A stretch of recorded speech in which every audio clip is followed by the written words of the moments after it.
When you know that you are queer, but your favorite drink is beer, that's gayish. You can bottom without stopping, but you can't stand going shopping, that's gayish.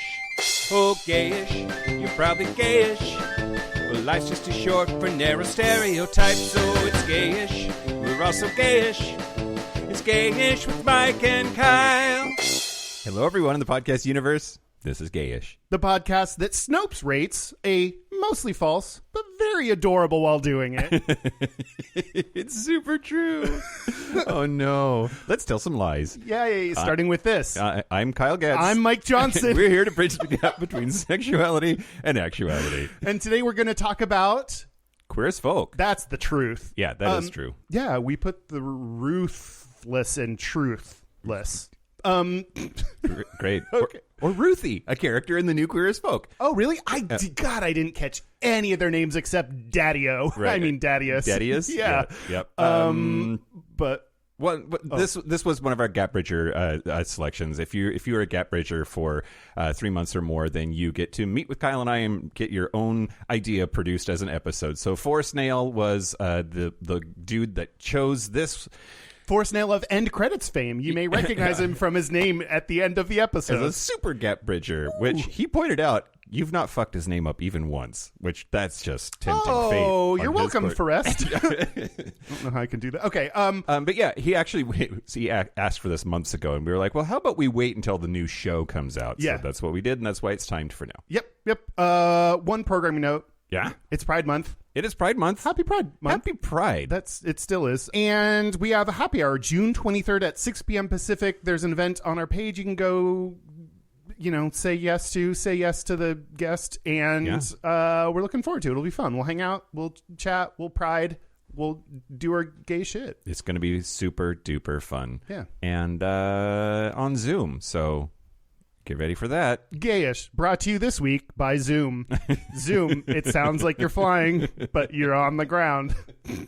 Go to zoom.com/gayish if you want a 404 error. Goodbye, everybody. This has been an integrated ad. Okay, do you want to... We actually do ads that are a little bit integrated, so that is hashtag not an ad. I don't know. Do you want to talk about the news? Yeah, let's do the news. Right out of the gate, Kyle, we're doing so good. Shut your mouth hole. It's time for your ear holes. News.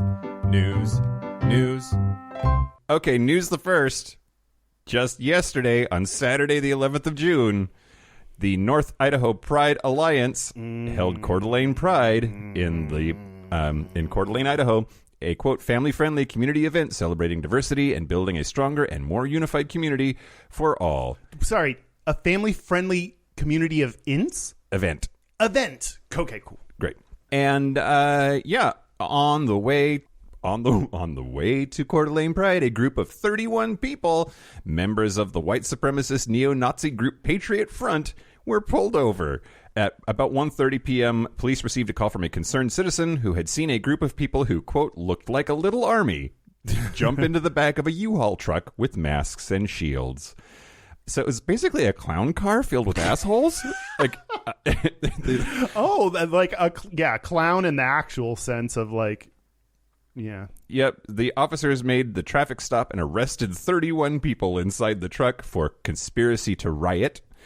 It was made up of individuals from states across the U.S., and they had riot gear and at least one smoke grenade. Smoke grenade, Jesus. Coeur d'Alene Police Chief Lee White said at a news conference, quote, they appeared to be affiliated with the group Patriot Front. And more about Patriot Front, they were formed when the group called Vanguard America rebranded after the Unite the Right rally in Charlottesville, Virginia in 2017. The Southern Poverty Law Center designates them as a white nationalist hate group, and they are one of the most active white supremacist groups in America today. They were probably not going to Pride to march with their queer-ass awesomeness. Yeah, really just celebrate the moment together and bond and, yeah. Yeah, God. Yeah, so their Pride Festival, North Idaho Pride, happened yesterday and was... they said that it ended up being, quote, momentous, joyful, and safe. And we are deeply grateful to law enforcement agencies who were present and professionally responded throughout the day to keep our community safe. And we thank the many Pride in the Park vendors, volunteers, performers, partners, supporters, sponsors, and event attendees for their role in ensuring a safe event for all by joining us yesterday in the spirit of love, kindness, and inclusion. Now, here's the thing. Mm-hmm.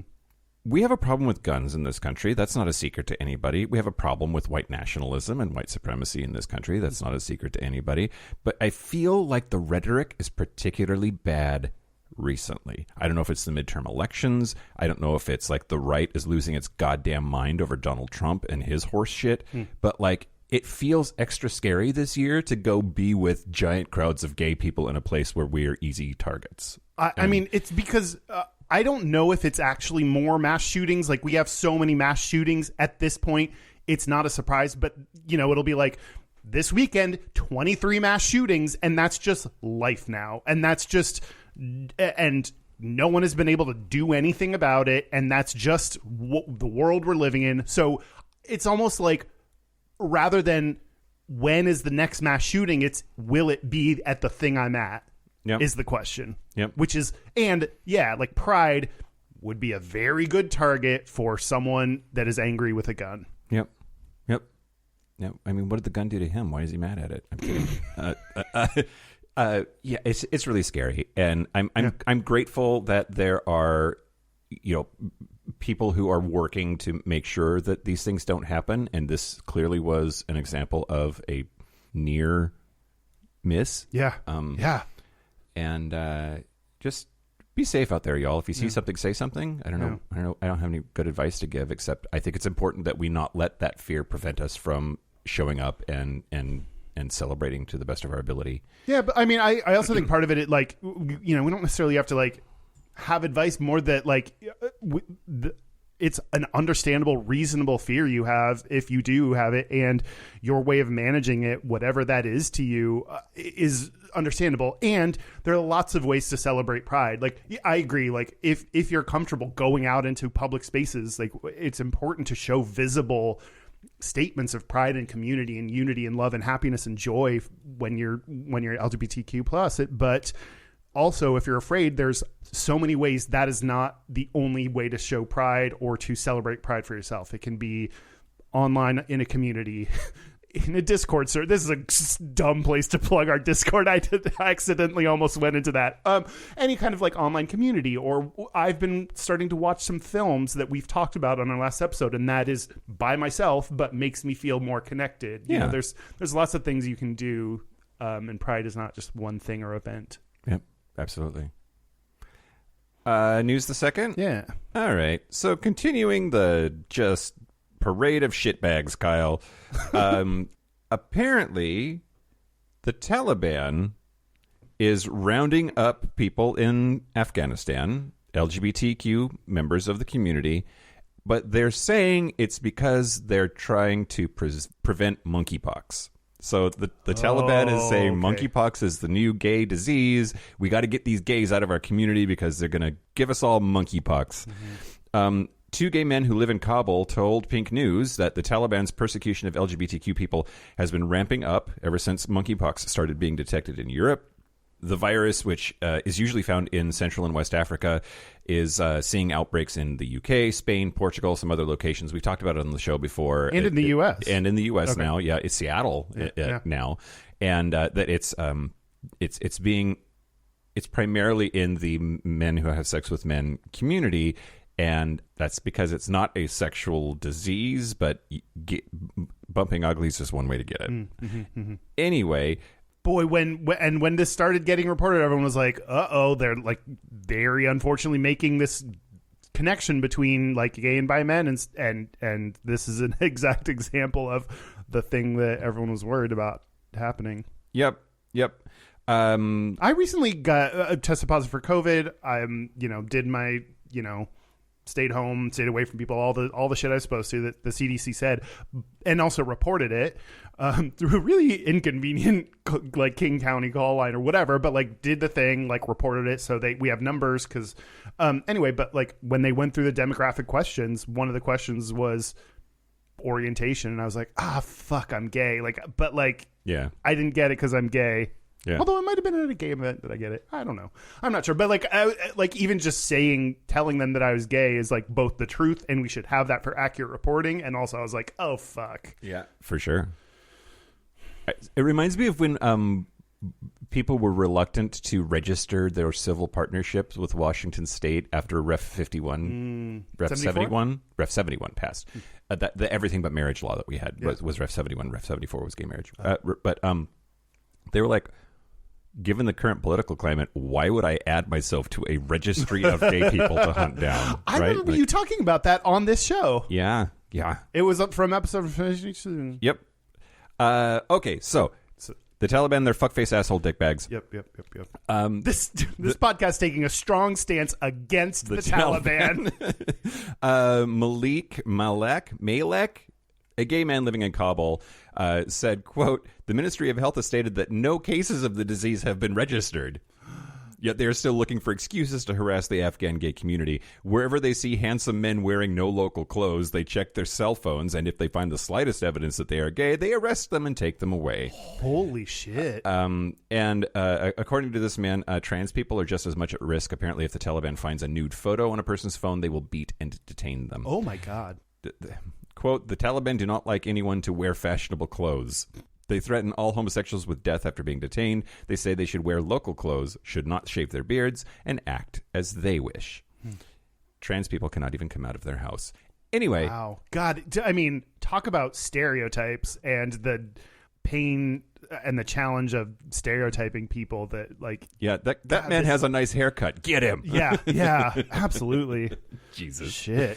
News the third? Great. Okay, great. So I felt like I had to cover all three of these stories today. Anyway, Thokozani Shiri is a man that died in prison in the UK because he had HIV and they withheld his medication. Oh. And he died of an HIV-related complication.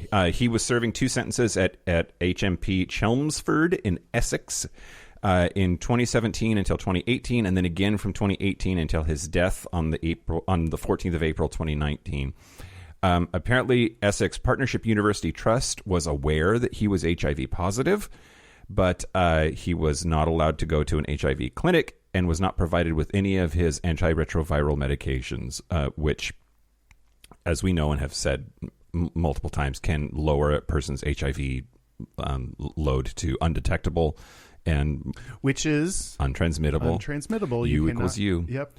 But apparently it was during this second stay that they failed to provide him with the vital medication for months. They put him on the medication 19 days before he died. Oh my God. But did you say he died in 2019? 2019. Why is this a news story now? It's a news story now because there was a inquest. The investigation is happening now, and there was a big court hearing that got over last week on Wednesday.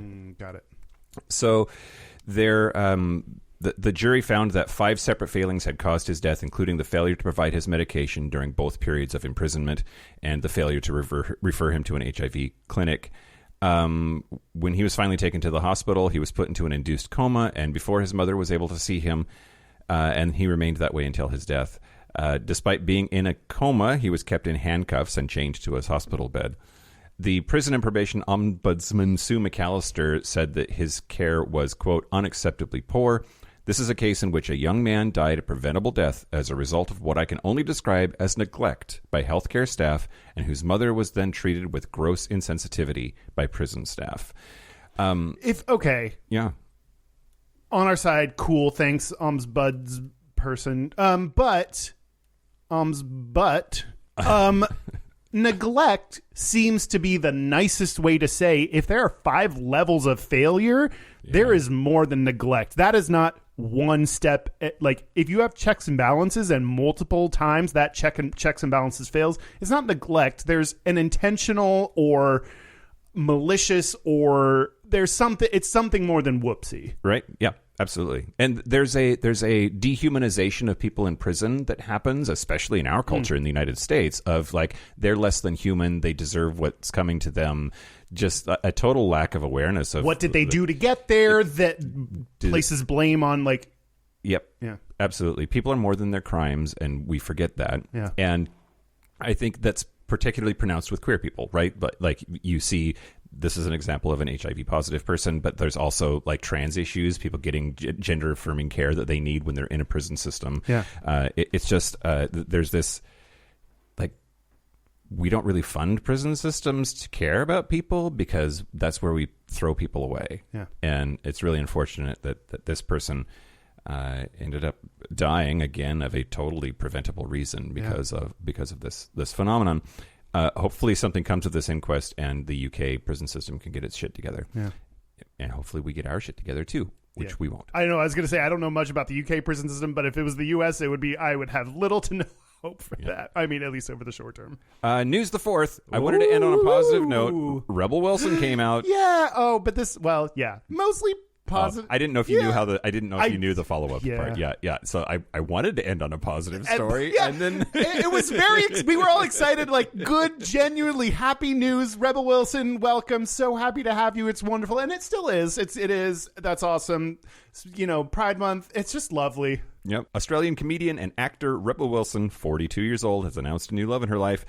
She posted a photo to Instagram on Thursday with her and her girlfriend, Ramona Agruma, snuggled up and smiling. It says, quote, "I thought I was searching for a Disney prince, but maybe what I really needed all this time was a Disney princess." Heart emoji, rainbow emoji, heart emoji, hashtag love is love.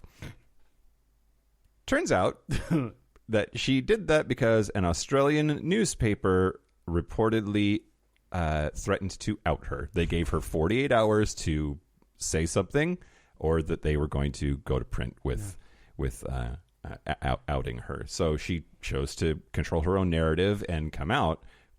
And she apparently has been with this person for several months now. And for whatever reason, all gay people have the right to come out in the time, manner, and place of their choosing. Except if you're a anti-gay politician. Right. Well, yeah. Exception. But she clearly was choosing not to come out as being in a same-sex relationship, and so to be forced into it. Yeah. Also, fuck you, it's Pride, newspaper. Yeah. You couldn't wait until July? Yeah. Be anti-gay during July. Right.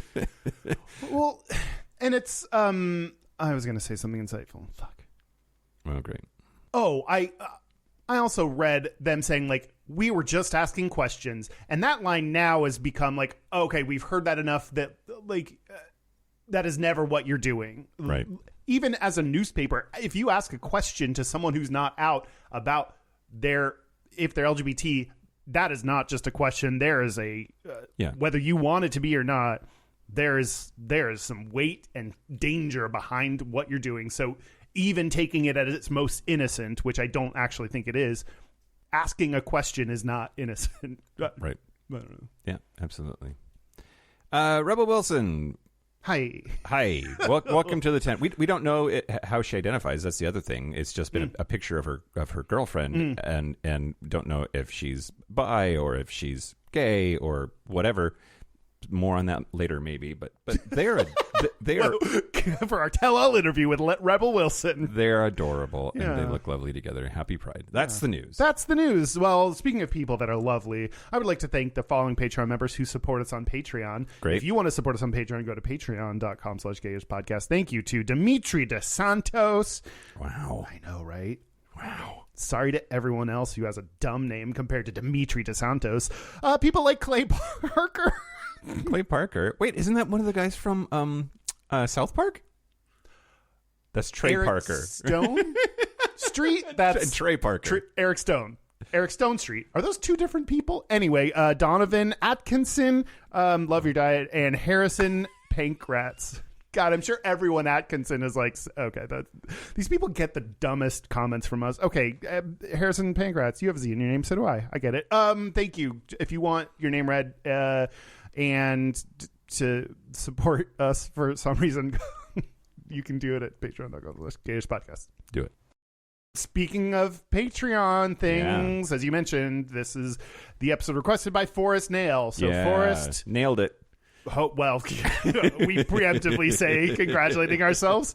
You, I think, are going to say things, and then I'll respond to them. You know, maybe we'll just keep doing that for a little bit for the rest of the episode. Okay. Hey, Kyle. Hey, Mike. What do you say we podcast on the podcast? I say we talk to each other for maybe the next hour or so, depending on how we feel. Great. I don't know. What do you? Okay, sure. you go. I want to talk to you about the history of Queer as Folk. That's not a thing. I know it's not a thing. Okay. But so the name of the show actually has a little bit of a fun history to it. I just always thought it was Queer as Fuck, and they were just playing on that. Okay, we'll get there in a second. Oh, okay. Yeah. So in northern England, in Yorkshire and Lancashire, apparently there is a saying that has been common enough for a really long time. It's there's note so queer as folk, which my accent is not great. I didn't really try an accent, but you can't say the word note with an American accent and have it make sense. Anyway, there's note so queer as folk. It's a saying in Northern English dialects, and it means there's nothing as strange as people. Basically, they're saying that people are crazy and weird and unpredictable. There's nothing as queer as a person. Is the meaning there. But at least in Northern England, it was common enough of a phrase that's what they decided to invoke with the name of this show. So the first incarnation of the television show Queer as Folk was on British TV. It was in 1999, only one season. There was then like a 2-part follow-up in 2000 to like wrap up the show. It feels a little bit to me like the Looking movie. Like bad? Like just in in that like the show got canceled, so now like here's our attempt to put a butt plug in it. Yeah. Yeah. But so the script had originally started life with the title Queer as Fuck.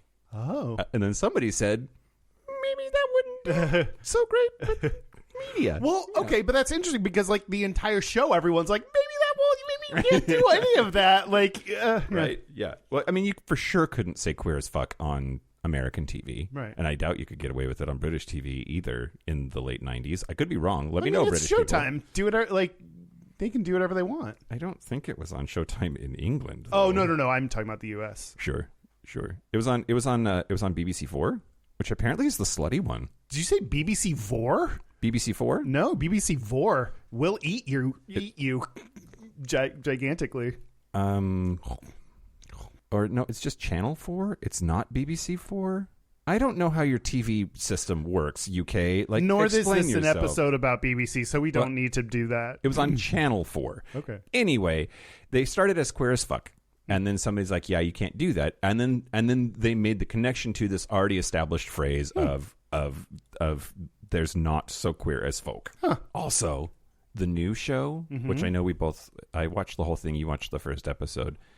Did you notice that the logo that's in the credits in the beginning, which is a neon sign, did you notice that they stylized it so that it looks like Queer as Fuck? No. I'll show you in a little bit, but like it's a neon sign, and the way neon signs work, there's always like little weird gaps and like slightly off shapes when they put together an image out of neon tubes. If you squint, which I have bad eyesight, it looks like Queer as Fuck for just like a split second. That's cool. That's smart. I love that. Which I think is a throwback to the origins of the show, which we're going to talk about Easter eggs on the Patreon segment, like other things that I noticed or thought were subtle kickbacks to the old show. I'd like to think that this is one of them. Yeah. Okay, so then the American Queer as Folk started right on the heels of the British one. It ran from December 3rd of 2000 to August 7th of 2005. It was on Showtime, which that's for sure the slutty one at that point in time anyway. Yeah, it's like we show Skinamax and maybe some shows now. Yep. and maybe this is kind of both. Yep. You're going to talk about the American show more in depth in a little bit, but it took place in Pittsburgh and has a whole cast of characters. It does have cast. It does have actors that play roles. Yep. Boy, that covered my entire segment. Crazy. Okay, awesome. And then Queer as Folk in 2022. So there's a brand new one. It came out 3 days ago in the United States at the time of taping, so a week and some change ago when this episode actually drops. Did you refer to us recording as at the time of taping? Yes. Wow. All right. All right. That's what we're doing right this second. I mean, I guess so. Do you need to turn on the time cave? No. I understand how this works. The phrase "at the time of taping" is what like you would do in your professional thing. We are. Okay. People give us money. Patreon.com/Gayish podcast, Kyle. People giving you money for something does not make you a professional. I think it does. Ooh. Isn't that literally the meaning of that word? No. No? No. All right. Well, I'm going to absolutely not. Stop calling myself a professional piano player then. Because when do you get money for playing the piano? all the time. When? All the time. When? When I play gigs that pay money. Oh. People like the bars that you do pay you? Yeah. That's good. Yeah. I didn't know that. It's fun. Okay, great. That's not what we're That's not what we're talking about. It came out 3 days ago in the United States, 2 days ago in Australia. It isn't going to come out in Canada for a couple of weeks yet. Oh. It comes out in the UK on July 1st. And it comes out for Canada when you download your torrenting device or your VPN, whatever. NordVPN, they should sponsor us. Also not sponsoring us. NordVPN. And a bunch of other places at the end of the month. So July 31st and a lot of other markets like Western Europe and blah, blah, blah. South Africa. There's a couple of other weird places. So that made me want to talk a little bit about spoilers, I guess, because... there's lots of people that can't have seen it yet or shouldn't have seen it yet unless they're smart and know how the internet works. But we're gonna probably spoil some stuff, I guess. So if that is bad for you, I guess now you're far enough into the episode that the download counts for us, so we don't care. You can do whatever you want now. Yeah. Spoiler alert. Yep. Spoiler for the alert. old season or the old series and the new series. Okay, fuck that. What? You've had goddamn near 20 years, more than 20 years for the first few episodes, first few seasons. It's not a spoiler anymore. You're just slow. I mean, it's a spoiler, but I don't care that I'm spoiling it. Yeah, I don't think... Well, okay. You might be technically right, so I'm going to support your pedantry.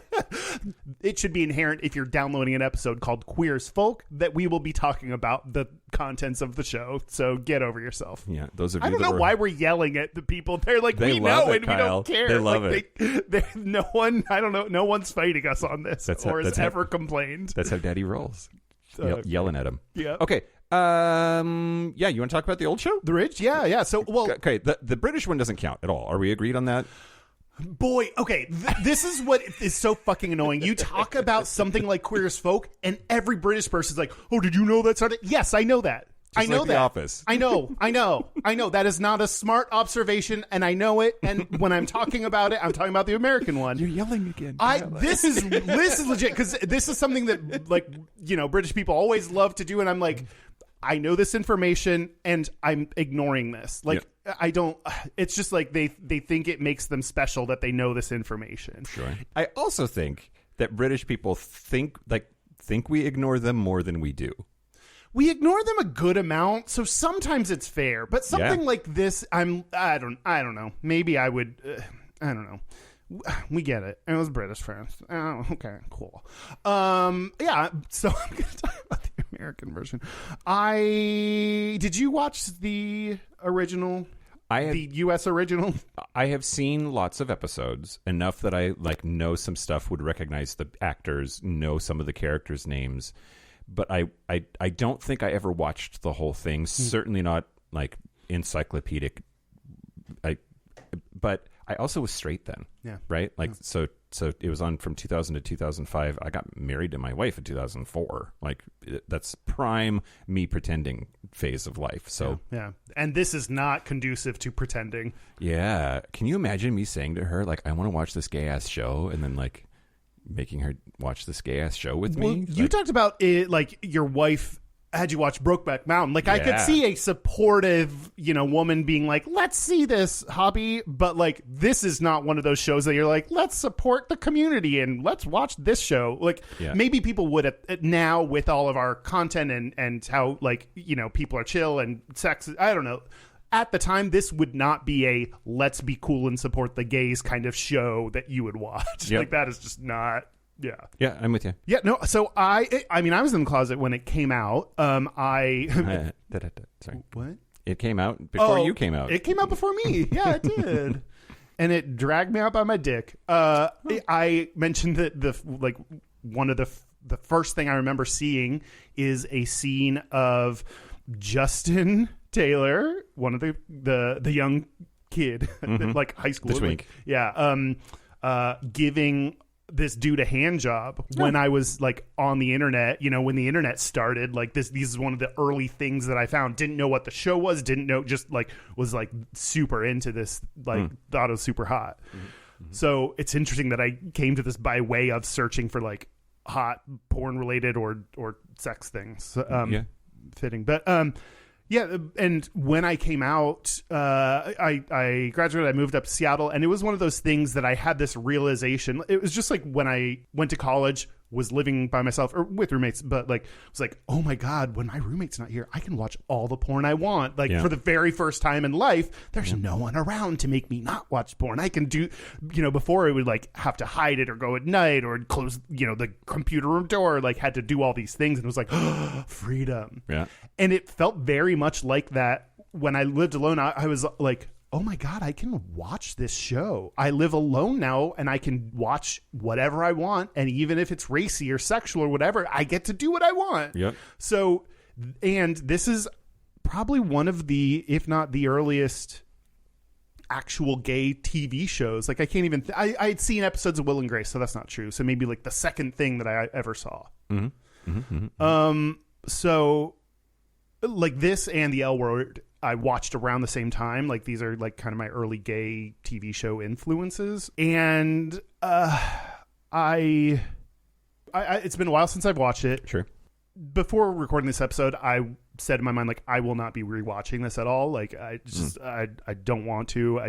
But I watched a couple reviews. Matt Baum, who was on our show a long time ago, did a Queer as Folk Puts Pride on Television video on his YouTube channel. And then I watched Queer Stories on YouTube, Queer as Folk, 20 years later, and it's still a controversial show. So a couple things, just if you want to see some reviews and people talk about it. And it reminded me there is more. They talked about complex issues and some of the conversations, as Matt Baum says, some of the conversations they're having are ones we are still having, like being a mother with a lesbian couple, like being a mother in a family versus dykes on bikes. They talk about this pull between activists and family life. As part of the thing is like those don't have to be opposing things, sure. but there was this couple struggling from their activist anarchist roots, and how do you still do that but also become a family and do that in a way that makes sense for you. And I kind of want to push back. I think there is a choice, like regardless of your gender. If you have a child, kids are needy as fuck and they take up a lot of your time, so you will have less time for other things. If those other things are like community building and protesting and being an activist, yeah, you do have to choose. I think that says that activist is an action, and I think activist includes actions, but anarchy and activism should be inherent in what you do. So if you have a child, raising them as someone who thinks for themselves, understands values other people, values their own opinions and feelings, like I think it should permeate more than you going to a protest. I think going to things is part of it, but I think it extends beyond that. So I would disagree. Okay, but I get what you're saying. They talked about, I most related to Michael, the main character, because he was struggling with like how do I be out, or people talking about like, do we still need pride, or there's all these topics that continue to be relevant today. Again, those are ones that I remembered from just watching some recaps. What I remembered before is a lot of the stereotypes I thought about and knew about gay people came from that show. So sure. What stands out most when I think about it is you're supposed to have lots of wild hot sex. Mm-hmm. You're supposed to go to the gym. That's where like that was their central perk. That was their meetup place. Was gay church, yeah. The gym. Yep. Drugs, like that's one of the hardest parts. I think thinking about like their drug use, I very much internalized. I have thought a lot about this, not just for this episode, but just in general. I am not someone who believes that video games made me do it. Like it turned, so like, Sure. you made a decision, and sure, things you watch and see influence you, but like you're making a decision. So I have made decisions. Also, I was very much influenced by this show and thought gay people did drugs and did not understand the difference between different kinds of drugs and just thought they were all just kind of lumped in a category. So then in real life, when I saw gay people do certain kinds of drugs, I have done them and thought that this is part of the gay experience. And I think, that's something I still struggle with today. And think part of the reason I did that or thought it was normal or thought I should or thought I was missing out on drugs is because of this show. It's interesting. So, watching the show, do you think that they were glorifying that drug use? Because normalizing and glorifying are slightly different shades of the same sort of color. But I'm wondering if you felt encouraged. I felt it. What I don't know, and I don't know that I had even the distinction to be able to say, like, I thought this is what gay culture is. This is what, and there were like good things, kind of, but also some of them, like I am very good at feeling bad about looking at anything and making myself feel bad or ashamed because of it. Like even just having a close knit group of gay friends, the four of them always hang out. That was their friend group. I was like, I don't have that, so I think I'm supposed to go to the bar and hang out with this group of friends. So I did that for a while and was like, oh, I don't actually like these people or care about, or like all we do is go to these bars and not actually talk about anything. And I don't want to do this. So like there are certain things even that were just like friendships that I later realized I didn't want. But yeah, I think they said you go to bars, you do drugs, and that's kind of part of it. So I don't even know if it was, I don't think it, I guess normalizing would be a better word, but I don't think I even knew the difference. It was just, that was just the given. Yeah. Yeah. Interesting. Yeah. There is a message there, like whether it's good or bad, if you're not doing it, you're not fitting in, right? Like there's a baseline expectation that then gets set, and so then you feel like you're failing at being gay because here's a expectation, and you're not doing it or doing it well. And, yeah. Huh. I mean, I was wondering if you talk a lot about how your expectations of gay people, from friends, but I'm sure from other places, are about having lots of sex, and the show was clearly having lots of sex. Yeah. Do you remember that part of it for you? Are we moving on from the drugs thing then? Oh, yeah, I think so. I mean that is a big part of like my current struggle, is knowing how much this influenced my decisions. And again, I decided them, so I don't, like, I'm not one to say it was media, but like also I need to be honest about like things that planted ideas about what gay people did, and that if I didn't do them, I feel like I needed to do certain things, drugs, sex, things, and if I wasn't, I was jealous. I was like, that's just the gay experience, so I haven't done these things, so I'm missing out. I'm not being gay well, or other people must be hotter or better or more outgoing or social. Like I got a lot of insecurities from those expectations. That makes sense. But what were you going to say about you and sex? Oh, that my central narrative for my failure as a gay man has been my lack of ability, much less desire, to have casual sex, to just fuck whoever and not only have that be fun, but be okay with it. And it's taken a long time, a lot of therapy, and a lot of talking about shit on this show to recognize that there's nothing wrong with me. I'm not broken. That's just how I'm wired, and that's fine. Yeah. But I think that identity, that expectation that you're just supposed to fuck like crazy any old random stranger that you can get it in, like, is pervasive, and it's very well represented in this show. Now there's a I don't know, a cause and effect thing. Like, did this show make that image, or is this show just reflecting the image that already existed, or is there like an amplification process between the two? Probably all of that at the same time. But yeah, I mean, that show very much, with the possible exception of Michael, if I remember right, Michael Novotny he still fucks a lot of random ass people though. I don't know. Anyway, just this idea that you're supposed to like shake hands, make like, and then fuck, do a line of coke together and dance all night, and then like hang out at work the next day and have that be fine. Yeah. That's very, very much written into the culture of that show, right? Yeah. Part of what I needed to write down and remind myself is like there is something very great about this. It is part of this sexual revolution and freedom and liberation. That what? Macy Gray, Sexual Revolution. Oh, I don't think I've heard it. I'm going to add it now. Go ahead. See her on the season 1 of Queer as Folk. No, Revolution. But it's more like Sexual revolution. It is. So there's something very cool. Like that's what I had to, because of my difficulties with this show, had to remind myself of some of the positives, including I love and support things that say sex is good and we can talk about it, and there's lots of kinds of sex, and that can be sex with strangers and group sex and sex in a club, like a bathhouse, and like there's lots of kinds of sex that I very much support and like that they did that. And I think they were unapologetically queer and sex positive in a way that at the time that's not what I internalized from the show. Yeah, sure. But that was a very good thing that I think they did. And, it doesn't have to be all good or bad. But other good things, Michael's mom, Debbie Novotny, played by Sharon Gless from Cagney and Lacey. God, I love her. I only knew her from this show.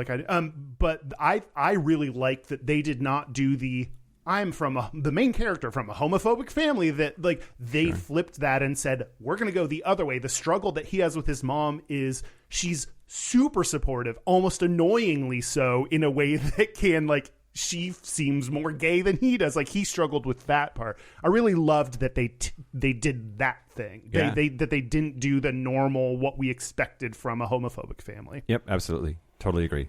Yeah. They had lesbians, so I guess that was cool. But it was just like, here you go. Here's the lesbian couple. Really, in retrospect, the fact that these lesbians were hanging out with all of these gay men, that's the most unbelievable part. The L word was like, wait, no, lesbian, they should have their own lives. And I'm sure that, again, this is what I remember. I just randomly wrote Brian is basically gay John Draper. So that's, I think he was Don Draper. Another show before. I didn't watch. I didn't really either. I watched the full first season and was like, I can't do this. Everyone was like, no, push past it. I was like, no, you get you get season 1. Then again, I haven't watched Schitt's Creek past season 1, so I'm in that trap where I think shows get better. A whole season? Season 1 of Don Draper Presents the Universe, or whatever it's called, is like... Ted Lasso? It's just a lot. It's just, I don't like it. I don't think it's good. All I care about is Peggy being better at typewriting. I think you get 3 episodes, not even a whole season. I rarely would give a show this much, but everyone talked about how fucking good this show is. So I don't know. What else good did I write? Didn't care about being acceptable. It showed Michael's uncle who had HIV/AIDS, and was a character that struggled with that. And, he's a little bit of the, I'm going to teach you young kids, Gay elder statesman. But had, his own life. And this show, on the good side, showed gay friendship, which is something we've talked about as not very, but also had very much which even shows do today, underpinning of there is sexual tension between this gay friendship, and we still, I don't think, are good at showing platonic gay friendship. So all of them are like, oh, they're probably gonna fuck at some point, and it's like, God. Yeah. I don't know. Do you want to talk about age of consent? Oh my God, Kyle. Woo. So Justin was in high school. Mm-hmm. His character was 17 years old at the start of the show. Yeah. And in the British version, that the analog character was 15, and there's an age of consent thing there that is interesting. I did not go into the annals of history, but at least today in Pennsylvania, the age of consent is 16. So if I don't know, presuming that hasn't changed in 20 years or something, he was above the age of consent, which I think is important, because I think age is both weird and we can feel uncomfortable by it, but we as a society have decided that there is a certain age, and it's not going to be perfect. Everyone has to develop at their own level of maturity, but we've decided that's okay. And I think gay people are more overly kind of targeted with these beliefs that Republicans date people that are fucking 13 or whatever. You know, they do Right, these yeah. things that like, and then we're the pedophiles though because we date someone that is over the age of consent, but in high school. Yeah. What? There are all of those states that have those laws where, like, the age of consent for a girl is 14, and then we say that the age of consent for sodomy should be the same, and they're like, "No, that's not cool. It's 18 or bust." Like, well, okay, let's talk about this 4-year gap and this double standard that you paid in, Yeah, because like that's weird.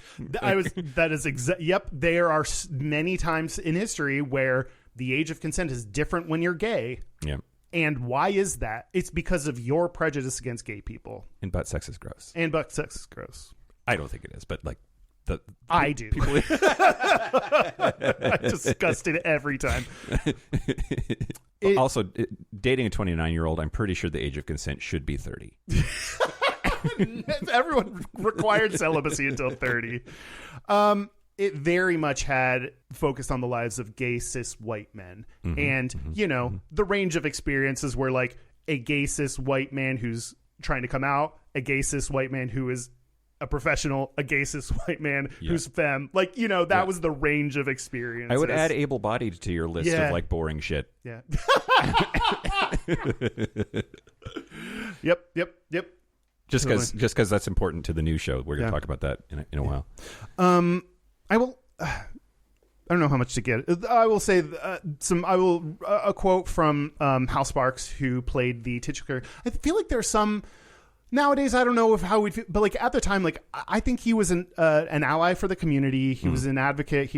I think my vibe is that either gay people don't know who he is or like him. Like I don't know. I think he's been generally good for the show, for queer people. For in 2018, when he talked about this, he said, quote, "My agent and manager at the time presented this script to me like they were wearing hazmat suits. It's a hit in England. I don't know. We don't recommend it, but you get mad if we don't let you read stuff." And he said, "I'm no longer with them."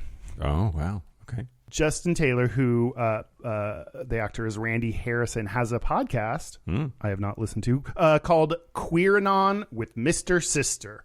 Great. So, Okay. I don't know if you want to check that out. We should have had him on the show.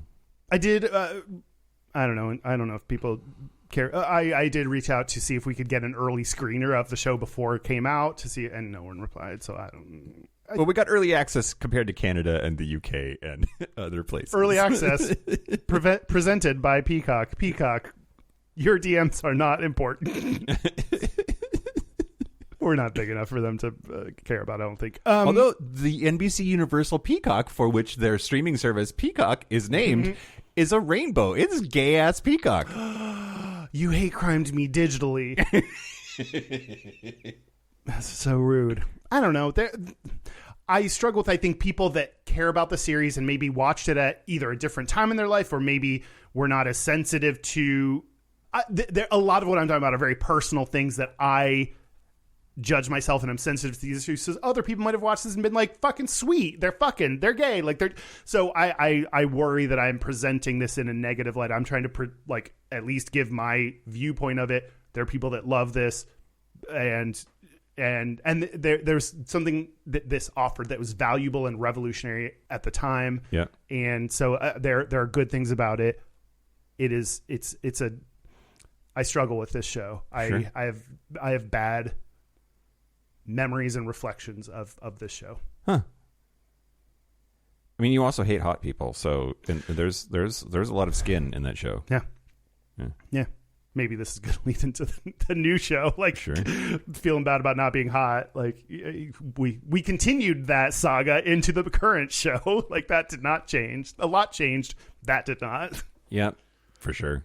The new Queer as Folk, which I already went over, like, it's out now in the United States anyway, and Australia. It is a... So in places that matter and places that don't. You decide which one. My goodness.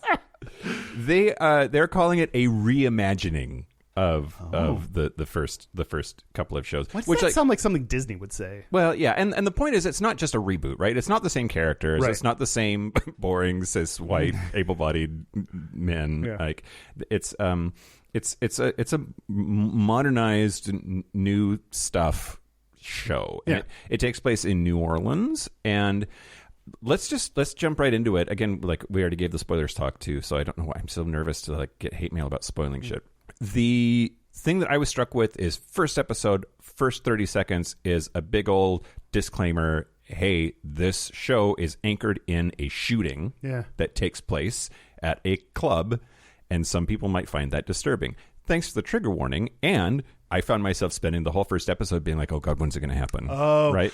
I had read about this in the presses or whatever, that they, were doing a kind of take on the Pulse nightclub shooting. Like I kind of knew that even, but the spoiler or the warning, reminded me of that fact. Question, Kyle. Tell me what you think about me. Hey, Kyle. Hey, Mike. Okay, we're serious. This is the 6-year anniversary of the Pulse nightclub shooting this week. Yeah. Do you think releasing that show is tone deaf? Is it intentional and that's okay? Is it just pandering? Like, do you have thoughts or feelings about that? Because I sure do. Wow. Suck it, pan people. Pandering. Oh, God. They love that. They love pandering. Panning for gold. Pandering for gold. Oh, boy. Okay. I didn't... Yeah. Okay. I will are we jump skipping right to ahead? Well, I just didn't like all of this. A lot of this, I thought we were even for the original. Like we did not talk about plot points or characters or things, and that's fine. Maybe like this is more about feelings about it, which I don't know. That's maybe we get to decide what we talk about. Okay. Sorry. God, it's like we plan shit, which we kind of do sometimes. We talked about in Queer Cinema with Chris Hagee from the podcast We Read Movies. We talked about Queer Cinema in our episode about Queer Cinema. I watched Totally Fucked Up, the first in the Teenage Apocalypse trilogy that he recommended as part of the new queer wave. Was it indeed fucked up? It was.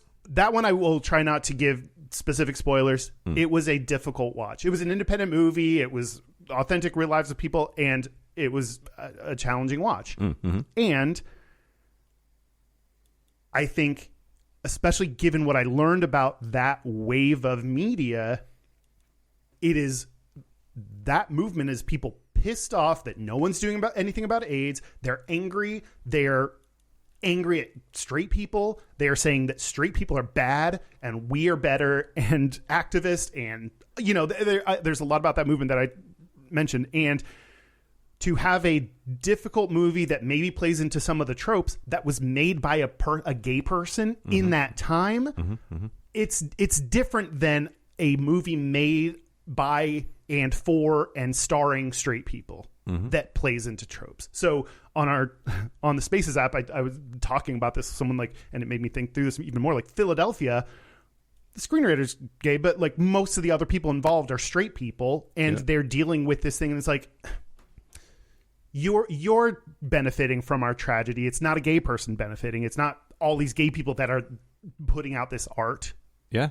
So I think, but then the other side of that coin, right? Does Philadelphia get made with Tom Hanks being a gay person, like being like played by a gay person? Yeah. Yeah. I don't think the movie gets made. Yeah. It certainly doesn't reach like cultural icon status that it did.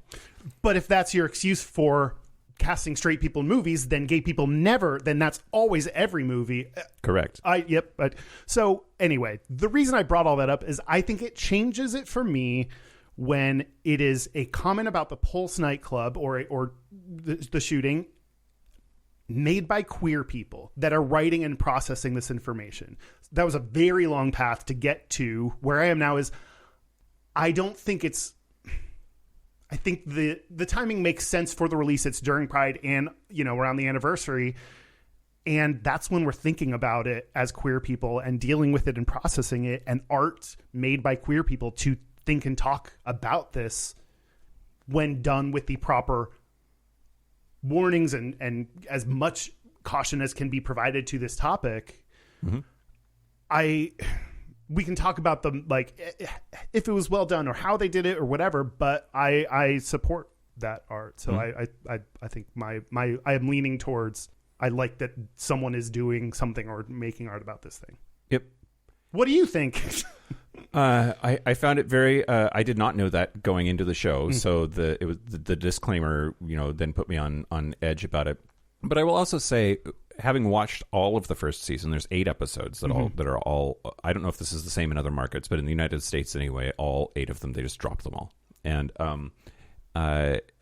it is not a one and done. It is not. They put this shooting into the plot as a sensationalization of it to get people to watch the first episode and hook them on the show and then never talk about it again. It is a pervasive, constant part of the story for the entire first season, and in a way that I think brings to light some nuance about the aftermath of Pulse and how a lot of things that I'd never really even considered. Like there's this phenomenon of people who were actually at the club and survived the shooting. People keep coming up to them and being like, "Oh my God, I was almost there that night. I got a phone call from my mom and decided not to go."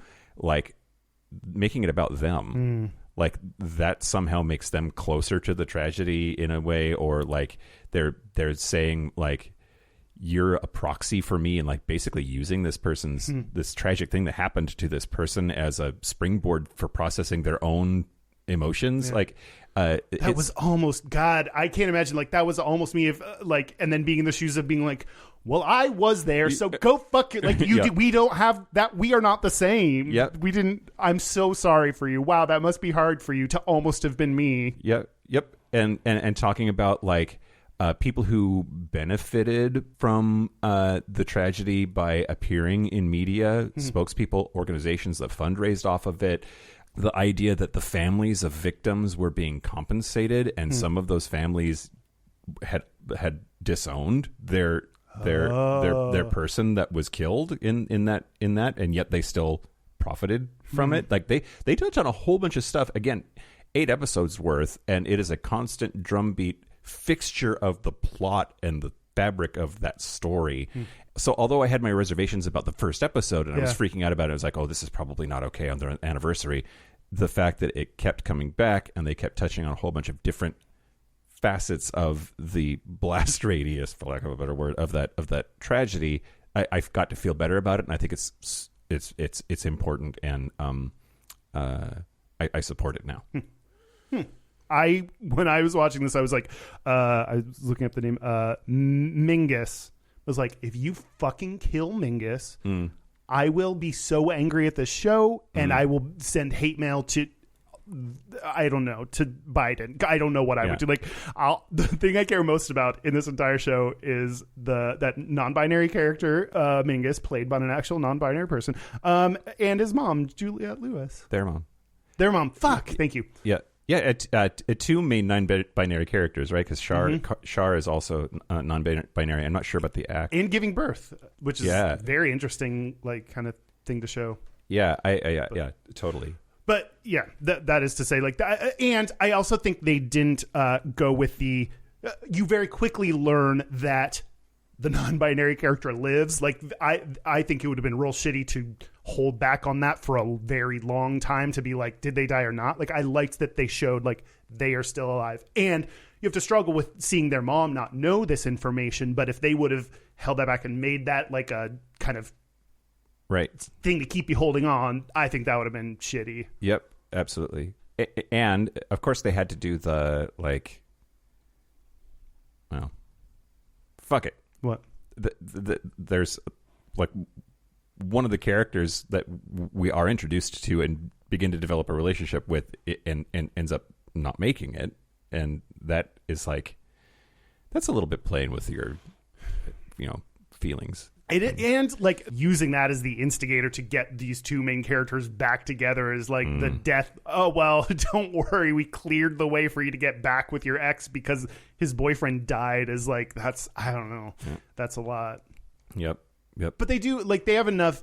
And that character that died is like a little bit more femme or wore outfits. Like, so luckily they have enough characters that usually you get a non-binary character or a femme character, a black character. They have enough cast of characters that they're not killing the black one or the non-binary one or the femme one. Like, there's so many different characters on there that you see that luckily they can kill off people, and they're like, we're not basing our entire casting and diversity on this one person, which often happens. Yep, absolutely. So the main character of this modern new Queer as Folk is Brody.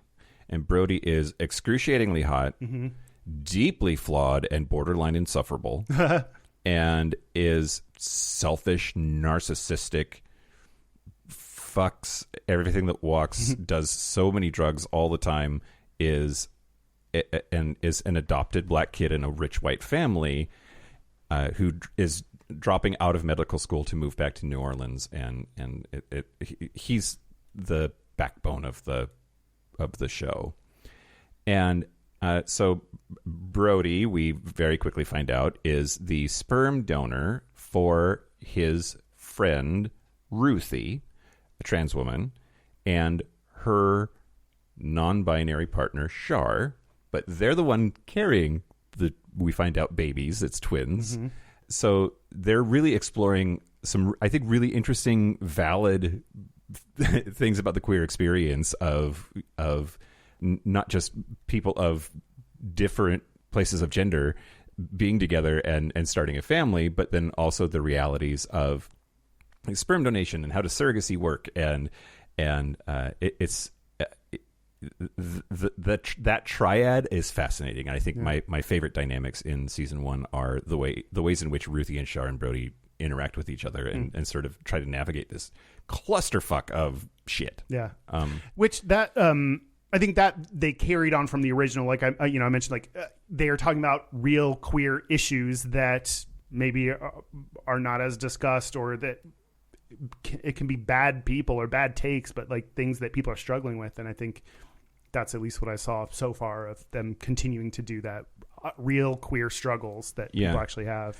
In the first show, in the American show, in the 2000 show, whatever, the old American Queer as Folk, did one of the characters donate the sperm for the lesbian couple? Yeah, Brian. It's Brian's kid. Brian? Why pick Brian? Anyway, okay. Because Brian and Lindsay were friends. Okay. And then Mel had this. I think that Lindsay is, if in Friends, the Carol, the lesbian wife, was her actually had a real whole character built out, a real and not just a comedic lesbian. Like that is Lindsay in my mind. But, okay. Yeah. But they have a kid as well. I liked the moment when they gave birth and the doctor was like, a boy and a girl, and the one of them was like, Ruthie, I think it was Ruthie, said, we don't know that. We don't know that yet. Yeah, which is great. Yeah. Overall, did you like the first episode? Are you planning on watching the others?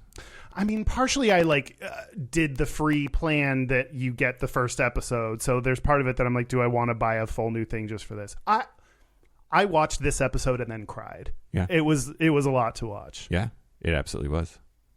And I say that like from my experience with this show overall, continuing to see some of the things like drug use be a theme in here that I struggle with. Seeing hot people that I've mentioned, I don't watch queer things lately because I struggle so much with the way I look, and I don't know. And then seeing the like, it was I don't know. I don't know if I would. I don't know if I'll keep watching it. Okay. It was a lot. It was. I definitely had strong feelings about it in a way that says like, I think this is an artistic show that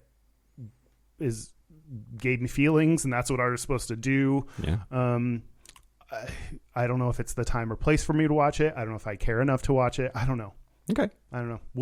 I mean, you watched the entire first season, so we like said we were going to watch the first episode or something, and you continued. Is that because you liked it, or because you wanted to talk about it, or? It's because I didn't have anything to do yesterday. Making an endorsement. Have nothing to do. Watch this show. No, I watched the first episode on Friday night, and then when I got up Saturday morning, I watched the first 2 episodes on Friday night, and when I got up Saturday morning, I was invested enough that I wanted to watch more, and I wanted to see it through. In part, this is kind of a good segue. In part because I wanted to get to episode 4, which is called "Fuck Disabled People," which I think is clever titling because you could take that either direction, right? Like "fuck disabled people" or "fuck disabled people." Yes. But the show is replete with characters that are living with disability, and I thought it was really interesting, not just from a story perspective and a narrative perspective, but from casting. Yeah. So Ryan O'Connell, who was the guy that did Special, which we talked about on the show at least some with Andrew Gurza, is one of the main writers. Like, he wrote lots of this new show, and then also is a main character. He is Brody's brother, and one of the things that they actually investigate that I think is really fascinating is the tension between the two of them. Of like Ryan O'Connell, his character's name is Julian in the show, has cerebral palsy, and so does the character. But then this idea of like, well, did they adopt this black kid to make up for the first kid's disability, because he's their biological child and Brody is the younger adopted one. Kim Cattrall would never do that. She's a perfect, flawless human being, and kind of a lot to handle in this show. She's a complicated character as well. I mean, talk about intentionally uncomfortable scenes.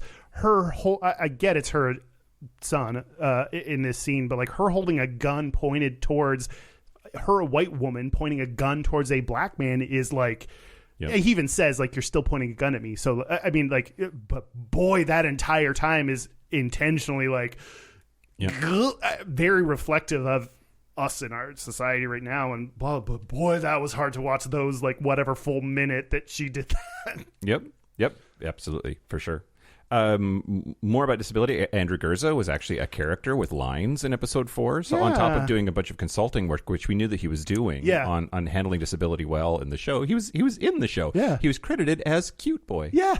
He's been posting about that. I thought he was a consultant. I didn't know he was also like an actor in the show, which is amazing. Yeah. So like, a friend of the show, Andrew Gurza, is a fucking actor in Queer as Folk. Yeah, headlines. And then Eric Grays, who plays Marvin, who is a self-described double amputee dancer. Ooh. And they cover his story is so fascinating. He's like that kind of like bristly, bitchy queen that everybody secretly wants to be friends with because their validation matters more than other people's. Getting their approval and getting in with them means like you are cool, right? Yeah, by proxy, yeah. And I really enjoy that character a lot. And but with him they cover I forget what episode it is. Doesn't matter. His boyfriend is a sex worker. So their initial hangout time is because he hires him, and then that turns into a relationship. And I thought it was really interesting the way that they then explore the dynamics of like, if you are in a relationship with a person who is a sex worker, like how on board do you have to be with their profession if you go into it that way? Yeah. And then also how does that rot away the foundation of your relationship to think that like the only reason that we were hanging out in the first place was because I paid you? Like isn't that always in the back of your head then as you're with this person?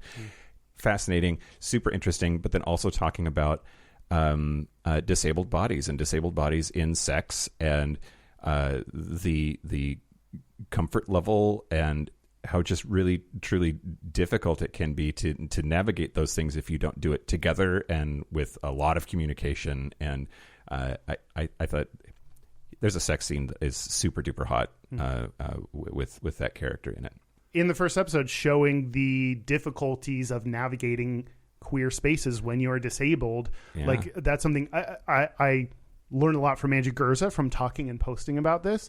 Andrew talked about someone saying you're hijacking Pride Month by talking about your challenges and struggles. This should be a happy time or something like that. That was like, go just fuck right off. Like really? Like if you think Pride should just be happy and everyone should have fun, that is a person that maybe you're newly out. Maybe you don't know things. Maybe you don't care to know things. I don't know. But like, boy, you need to learn a little bit. Right. Like, you have some growing to do. Yeah, slow your roll. Yeah. So then I'm really glad that Ryan O'Connell is I didn't know he was a writer. I knew he showed up in more episodes, which is great because like a lot of the press about it included his name.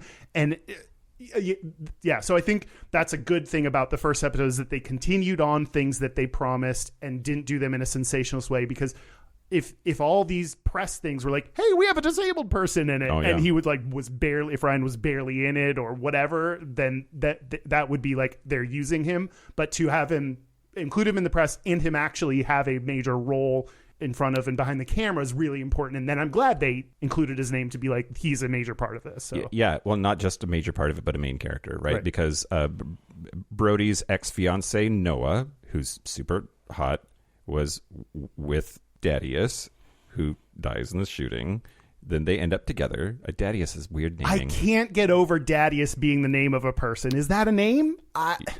Brody and Dadius? Yeah. What are we doing here? My fantasies? So then Brody but didn't know that Dadius was with Noah because they were friends and would feel super betrayed about that. And like everybody's in on trying to hide the fact that they were together. Anyway, so he tries to make a move on Noah. Then Julian, so Ryan O'Connell's character, ends up moving in with them, and then Noah falls for Julian. So they get to go through a whole bunch of like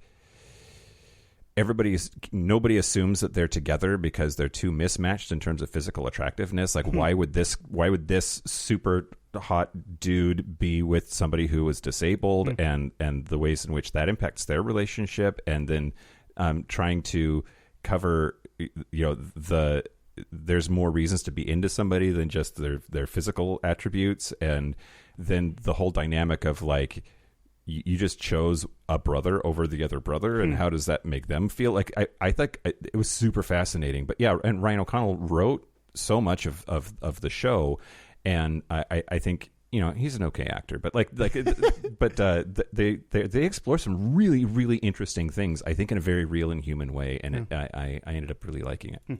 Yeah.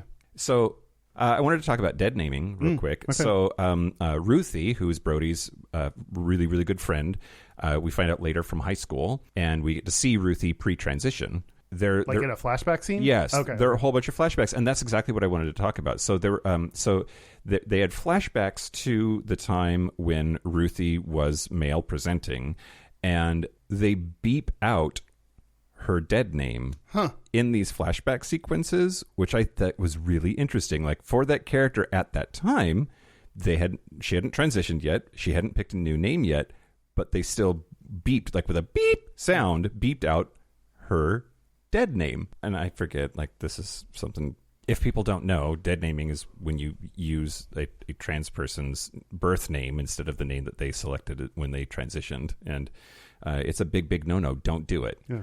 Even if you knew them for 20 years before they transitioned, fucking forget their old name.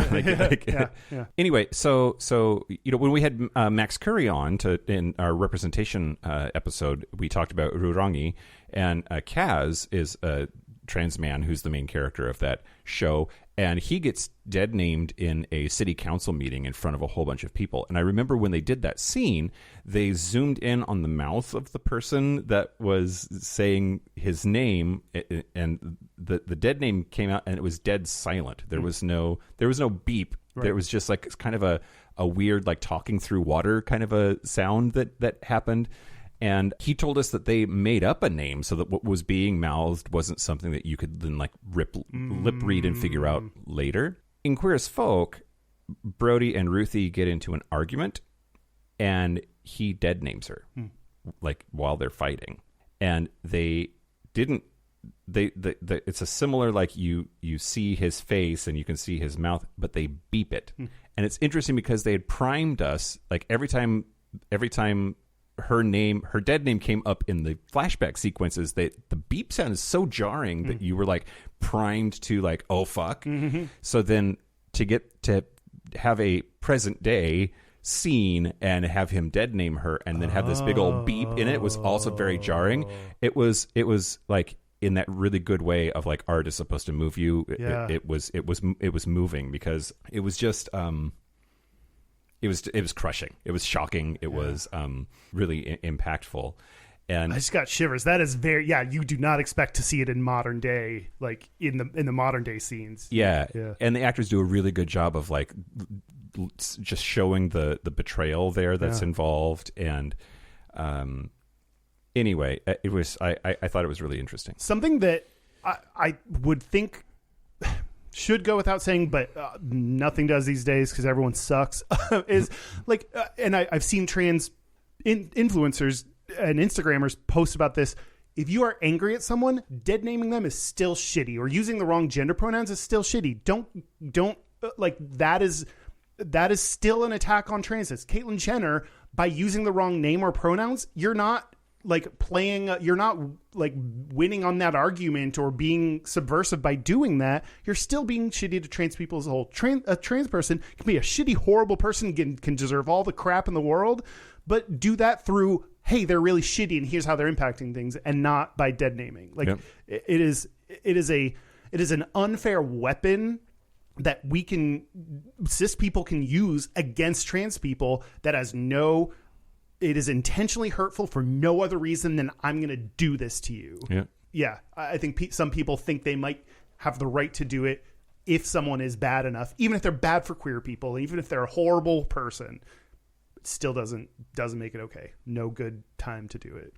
Yep, for sure. And they also in this scene, it seems like it's not intentional, that it just kind of slips out, which then is interesting because even if your intention is not to hurt somebody, I think if it just slips out, that's almost worse, because that says that like their new chosen name hasn't. Like, there's still a part of you that hasn't accepted it if it can just slip out. Well, I think it's slipping out is, to me, it's more about it's slipping out when you're angry at them. Yeah. Like that, because I get, a dead name might slip out, or the wrong pronouns or whatever can slip out, and then you apologize and move on. Like, but to have it come out when you're angry at them, there's something about that even if it's not intentionally mean, is like, yeah. Yep.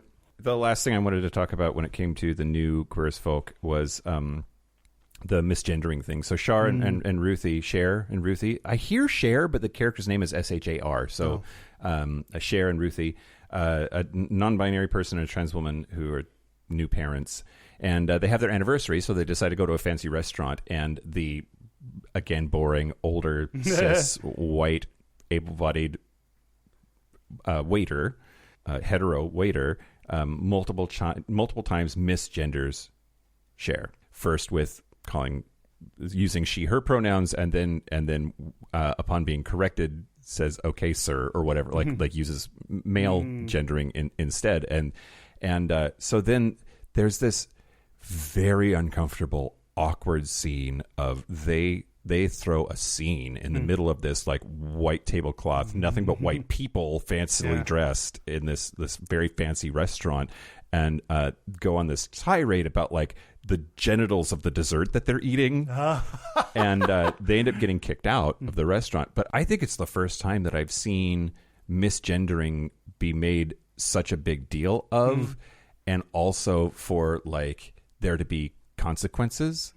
I think that the polite thing that we see is, for somebody to correct somebody and then for them to like go away, subplot over. Yeah. This was like a full on like moment. Yeah. And it was really sort of satisfying, I guess, to see it escalate and then keep escalating. Yeah. Yeah. I think this is actually ties into something I wanted to mention, is like, I think one of the critiques I read, and you mentioned, like, the main characters can be insufferable or arrogant or like, and that brought to mind this idea of you having to be a model minority, which comes up. And a lot of times, I mean, especially I think Asian like stereotypes that we have are you're expected to be like a very certain way. So that's where I see it most often referred to. But so many times it is like, you know what? It's fine to be like, you don't always have to be perfect and handle every situation perfectly. And with class, straight people do dumb shit all the time. And and not that saying this is dumb, but you don't have to be a perfect person to react and be angry and get thrown out of a restaurant because you were misgendered. Like, you're allowed to get angry and maybe overreact, or maybe do something that takes it to the other extreme. Like, to see a scene in that, I like that. I like the not showing perfect gay people or for perfect queer people. Yeah, well, this show has plenty of that. Yeah. Also, Nal DeMarco is very, very hot. Oh, is he in it? Yeah. Oh, good for him. Plays a deaf sex worker. Oh, it's fantastic. There's something I really liked. I wrote down this moment when the when Mingus convinces their teacher to give them a D, it is like, and they even talk about it in the next scene of they used their queerness as a way to convince this teacher, who is also queer, the trans character, Ruthie, yeah. to change the grade. I fucking love that, because that's something that would be like, oh no, like you used your queerness and then convinced another queer person who just gave you something for like, you know, that you didn't deserve, because they were just like, oh, you're queer, okay. And I was just like, yes, I want more queer people doing wrong things to help us. Like, straight people get so much shit, like, and I'm sure plenty of people might be mad at that, being like, you should earn it just like everyone. Like, fuck you, we're gonna do good things for each other, and it might technically be the wrong thing. Or I just really liked that moment of just an unearned improvement of grade just because they were queer. It was just, I don't know, I really liked that one moment that was flawed and like, but kind of cool and queer. Yeah, absolutely. I totally agree. And it was there's a shocking amount about Mingus being Ruthie's student because they're all in the same community. Yeah. And it makes me wonder more about, like, how do teachers do it? Like, how is it possible to be gay and a teacher when, like, I'm sure that there are 17-year-olds on Grindr that you're going to run into and like who are going to like hit on you because you're an authority figure. Yeah. What a ridiculous clusterfuck of shit to deal with. Not to mention the political and current, you know, you're not allowed to teach things like, not to mention any of gay. the, like, yeah. You sound like you have good feelings about this series and liked it. I was just going to wrap up by saying we should talk about, is this good for our community? Because I think that there are a lot of stereotypes, like our show talks about sometimes, that are perpetuated by this show, right? There's a lot of, like, just we're fucking debaucherous, ludicrous, drug-fueled, sex-obsessed, vapid shitbags. Yeah. And that's very much in this show. And are straight people going to watch it and get the wrong idea? Yeah. Also, I think that there's a lot of it that rings true and honest and is just sort of a reflection of what's actually going on, and that we shouldn't be afraid of our own dirty laundry. Yeah. I don't know. What do you think? I think we very much have to take the approach of 2 steps forward, 1 step back. 2 steps forward because I didn't do anything. They're showing such a bigger diversity that was clearly missing from the original, and that's huge and that's great and that's positive, and they're showing far more characters with different levels of disability and sex work and non-binary, like all these things that we talked about. And yeah, there's drug use and everyone's hot and everyone's going out and drinking. Like so I think it is doing a good thing.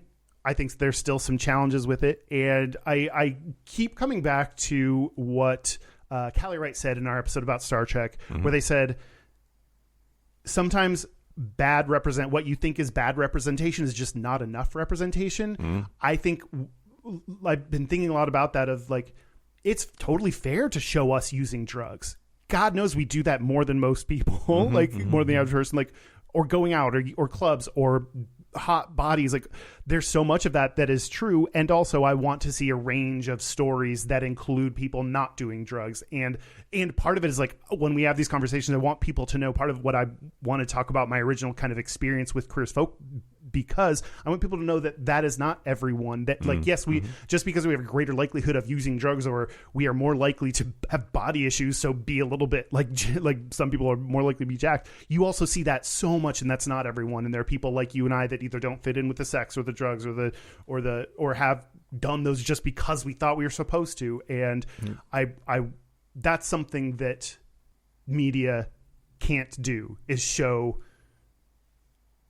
that there's something that it can't do, which is show real experiences. They can try, they can do the art, they can show an artistic view of this, but those still aren't real. No matter how real you make it, unless it's a documentary, this is not real. Yeah. So there's something they can't do, and something that people need to know that isn't real. And I wish I knew that when I watched Queer as Folk. Yeah, makes sense. Absolutely. How do you feel about this? Real life is way more boring. It's very slow. Like, you can just be sad for hours or days or a year, and then that's just very slow. And that would be one scene in a movie, because, like, to show you sleeping for a long, long time is not an interesting TV show. Oh my God. Can you imagine if you just had to have a piece of cheesecake and roll credits and it would be fine? Everything's great. Yeah. Well, what do you think about the show? I think that I'm going to call it net positive. Okay. And hey, Nat, you're positive. Sorry. That's my dad joke. I think it's a net positive. I have my concerns. I'm worried about what some people will take away from the show. But I think as a cis white gay able-bodied man, I very easily fall into the trap that a lot of us do of overlooking the intersectionality of our community.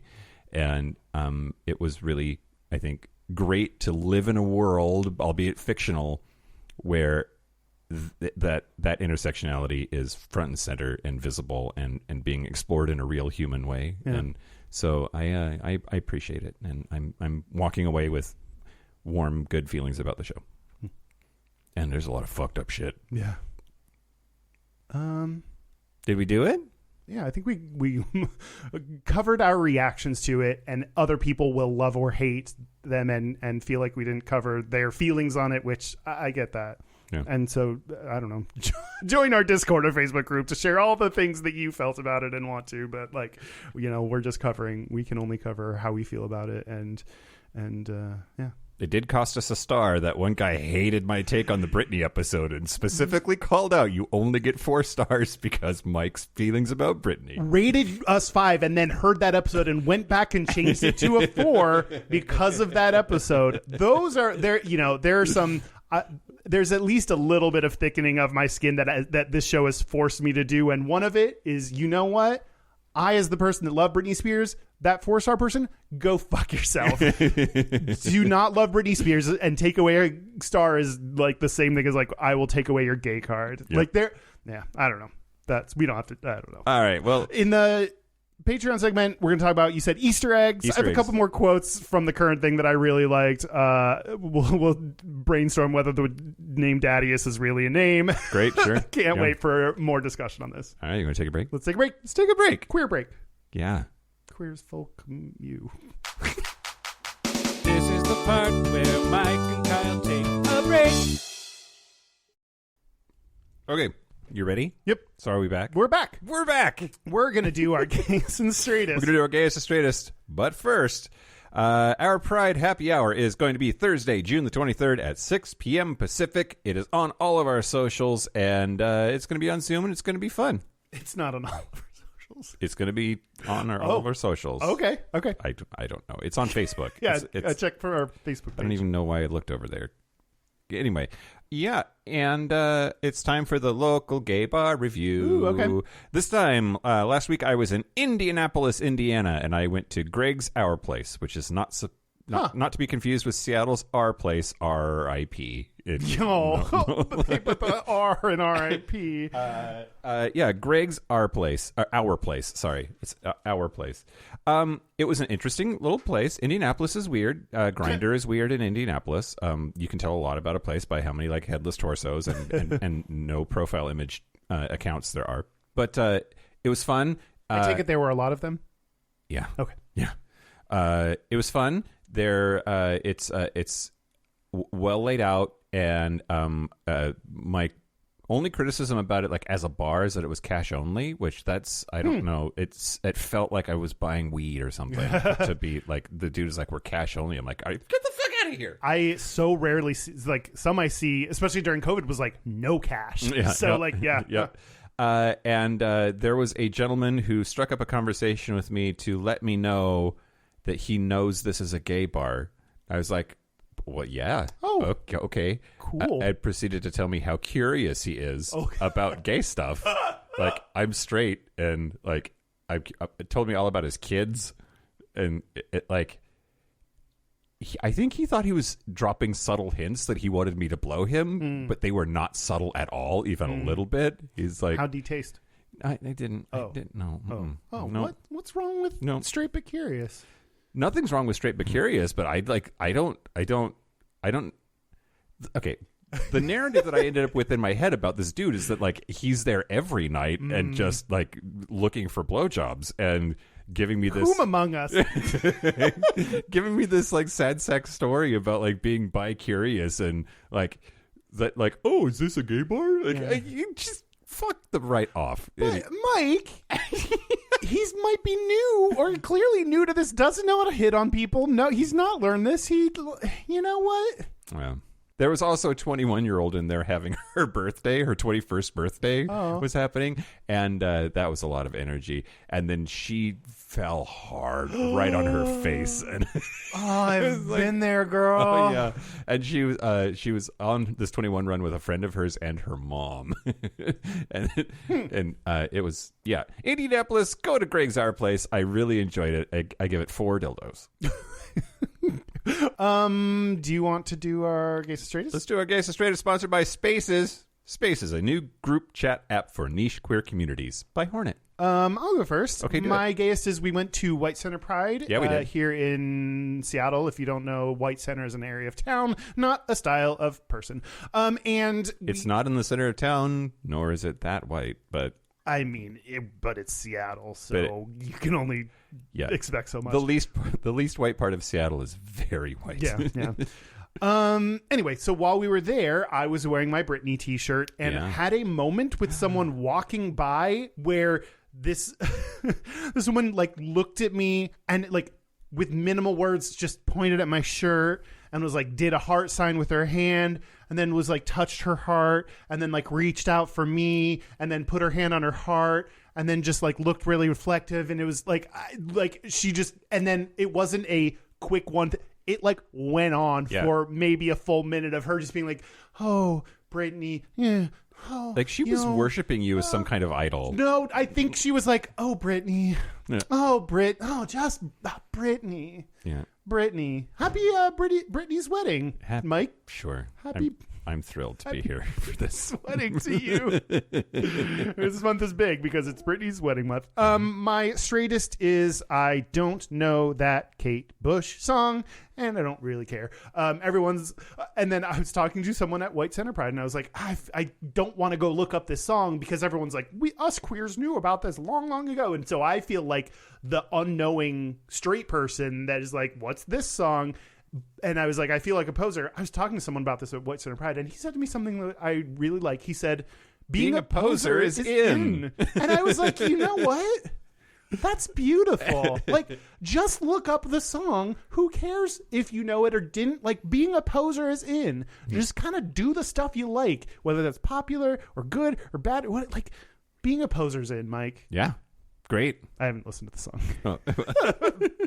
What about you? That's your homework. My homo work. The straightest thing about me. Sorry, my homo work. What I said was very funny. It is funny. I needed that. Keep going. The straightest thing about me this week was I went to the gym yesterday morning and hot trainer Dakota is his name. Hot Trainer Dakota. No, it's not. Yeah, it is. No, I mean, no, it's it is. No, it's not. He has like shoulder length hair. Show me the birth certificate. Wears really big, like bulky sweatshirts and sweatpants all of the time, but like clearly there's a body underneath of there. Like, you can't too hot to hide a hot body. Yeah, and he was in a t-shirt yesterday morning. God damn. Oh, Kyle, it's the worst. Anyway, but when he asked me like, what did you do last night? Because I was a little hungover. I was like, what did you do last night? And then I was like, I was hanging out with Kyle. We got fucked up at a gay bar. Maybe I don't want to say that. So my lack of specificity is the straightest thing about me this week. I was like, oh, you know, just up on the hill, bouncing around. And because he was trying to ask me questions about my evening, and I was like, not having that. Mike, it's pride. Yeah, that's true. It's time to be proud. Yeah. No, I get it. I shouldn't shame you for not. Do I want him to hate crime me? Maybe. Okay. The gayest thing about me this week is the lack of food in my place. I have no food. I've been traveling so much. I've been doing the like, if I buy anything, it's going to spoil. Yeah. So why have food here? Yeah. And I just feel like that's like, my refrigerator is very gay right now. There's like 4 Diet Cokes and a bag of cheese is all I have. It's Pride Month. No one's eating. That's everyone eat food. This week, our listeners, Gayest is Straightest, comes from tall listener Ben on our Discord server. Hi. There's a hashtag Gayest is Straightest channel on our Discord server, y'all. If you want to like drop them in there, then like sometimes we use them. Anyway, Drop one in it. he said Straightest getting out the tools and hanging up a curtain rod.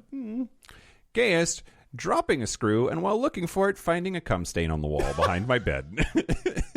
Cum stain on the wall. Good for you. Good for you. However it got there, something good happened to get there. Thank you, tall listener Ben. If you want to chat with me, please go to the Spaces app and download it. And we have one of the biggest space. There's a gayish space to talk about both our podcast and gay and straight things. So we was having conversations, I mentioned in the episode, about kind of reactions to queer cinema. And like, so after episodes, we'll chat about them in there.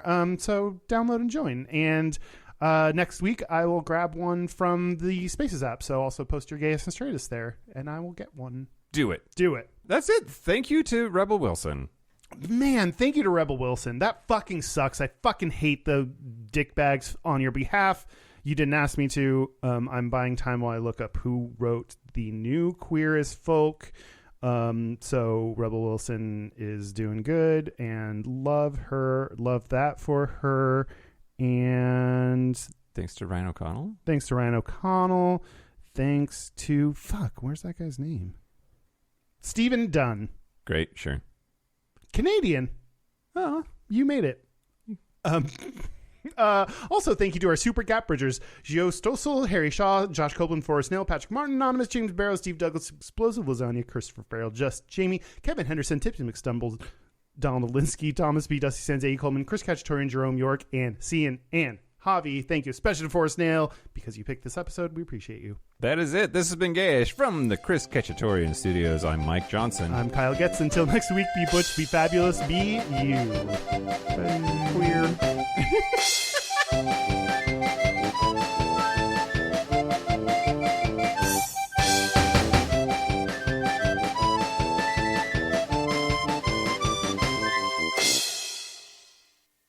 God, has he done anything since then? When I was reading about, like, you know, cast members, what they're doing, it listed all of them. Like a lot of, Brian, Gail Harold is like, he was in Grey's Anatomy and Nip Tuck. And he played Brian Kinney, right? Brian Kinney, yeah. He's straight in real life, I think. Okay. That would make sense. Well, and he spent a lot more time naked in that show than Hal Sparks did, right? Yes. We saw his butt a lot. I mean, he was a fuckboy. Like he was having lots of. When I talk about the sexual kind of expectations of gay people, like it is him. He's doing all the wild stuff. And like, oh boy, I've never, at the time, like I've never like had sex at a bathhouse and blah, blah, blah.